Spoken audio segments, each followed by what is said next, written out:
aqui a presença inédita do professor Fábio Aparecido, criador do jogo Gondol. Professor Fábio, é um prazer ter você aqui com a gente. E para começar essa nossa conversa, esse bate-papo, essa entrevista, eu queria poder perguntar um pouquinho sobre sua experiência como professor, como começou, qual foi a inspiração para querer seguir essa carreira de professor e como foi a sua jornada até aqui.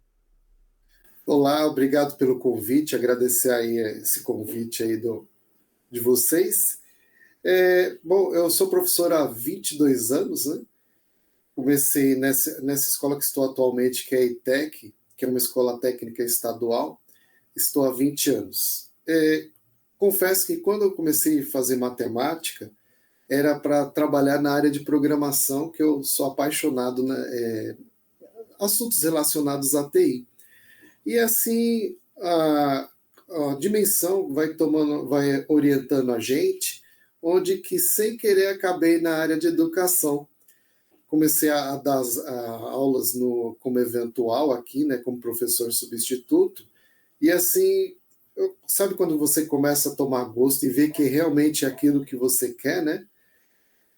Confesso também que a gente enfrenta muitas dificuldades na questão da matemática, porque se você chegar numa sala de aula hoje e falar assim, quem gosta de matemática? A maioria com certeza vai responder que não. Então, qual que é a nossa função de professor? É tentar quebrar essa barreira ou esse muro que existe entre os alunos e a matemática. Através do quê? Jogos, desafios, Olimpíadas, que é muito importante, né? A Olimpíada tem um papel fundamental, assim, na questão do incentivo à matemática.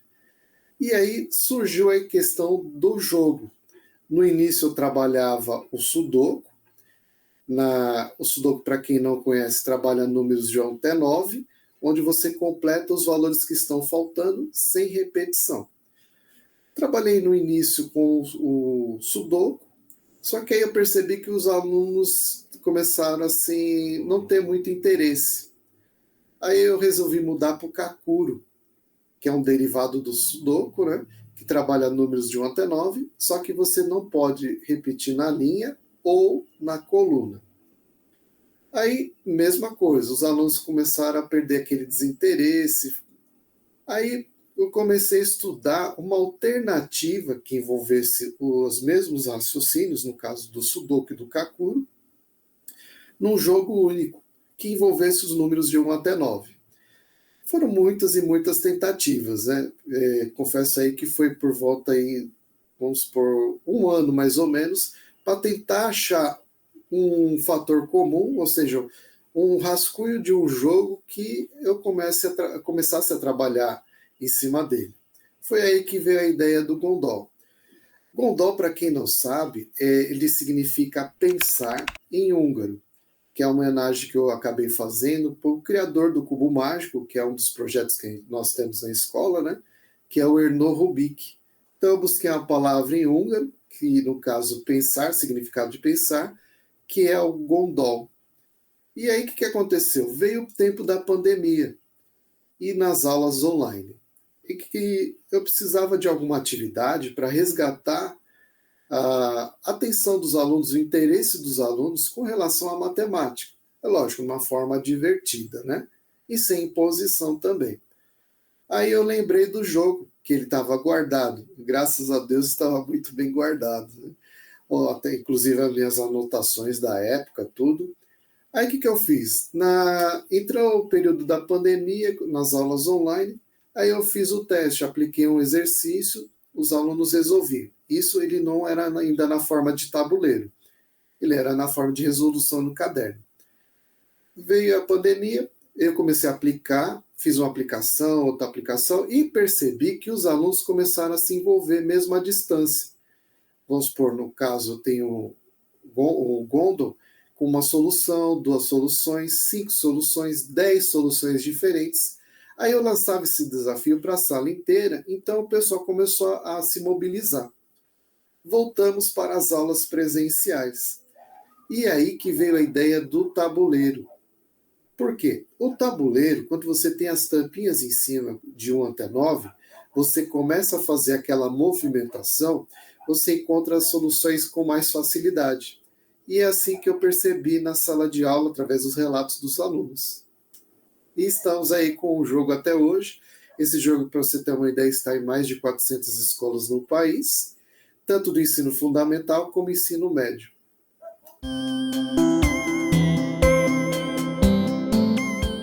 O que você percebeu em sala de aula quanto ao desenvolvimento do raciocínio desses alunos?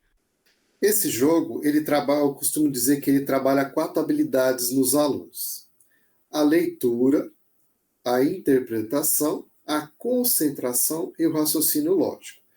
Por que a leitura? Porque você tem que fazer aquela leitura do jogo, interpretar a situação, raciocinar, né, que entra a concentração primeiro, e o raciocínio lógico, que são o quê? Encontrar as possibilidades.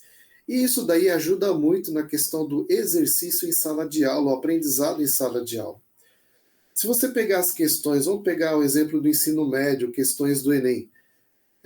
As questões são todas situações problemas, onde o aluno tem que fazer uma leitura, uma interpretação, concentrar, e muitas vezes você consegue resolver questões do Enem utilizando o raciocínio. E não só a questão da matemática, mas as outras disciplinas também. Então, por isso que é importante essa questão do jogo, por quê? Para trabalhar essas habilidades. E no caso do ensino fundamental, já estimular essas 4 habilidades, porque isso daí vai facilitar muito o aprendizado. E através do jogo também você tem o quê? O resgate, onde o aluno acaba gostando da matemática e quebra aquele tabu, aquele muro entre ele, a matemática, lógico.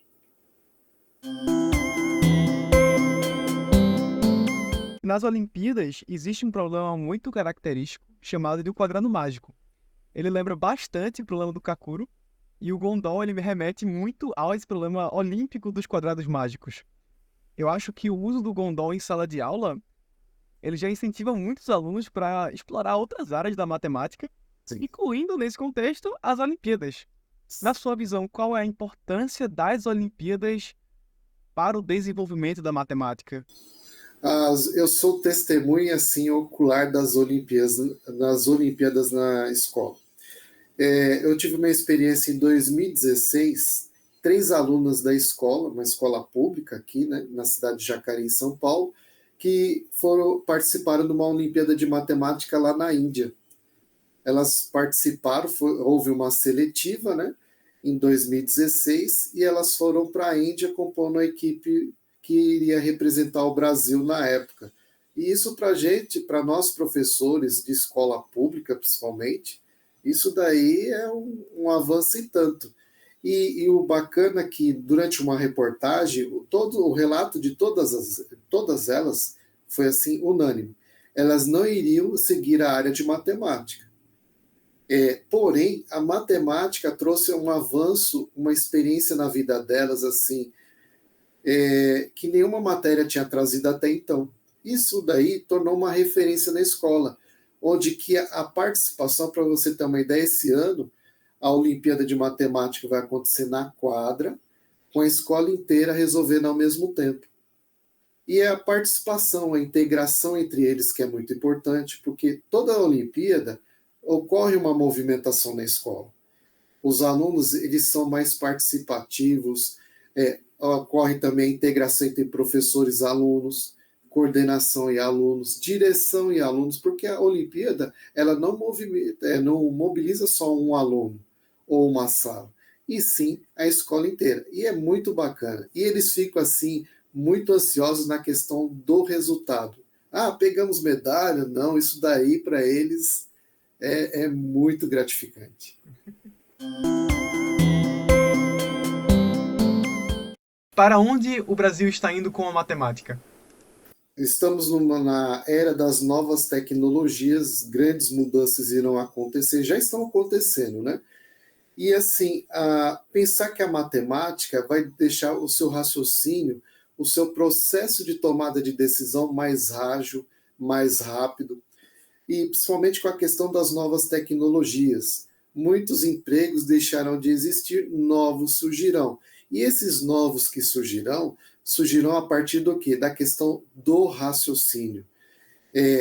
Eu percebo assim que muitas empresas, aí eu tenho visto nas redes sociais, que estão incentivando a questão da matemática, o resgate da matemática.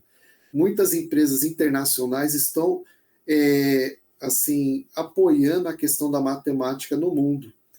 E isso daí é o quê? É a questão do raciocínio. E não, igual você falou, mecanização, só ficar resolvendo exercício por resolver ou decorando fórmula por decorar, mas a questão do raciocínio.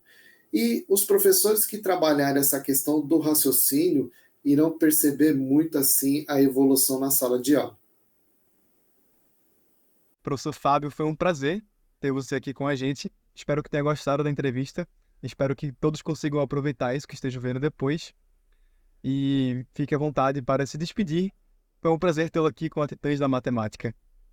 Bom, primeiramente agradecer o convite, nessa oportunidade de estar falando com vocês, o incentivo, a importância aí das Olimpíadas, né, de matemática, e incentivar os professores aí a participarem, a integrar os seus alunos na questão das Olimpíadas. E muito obrigado.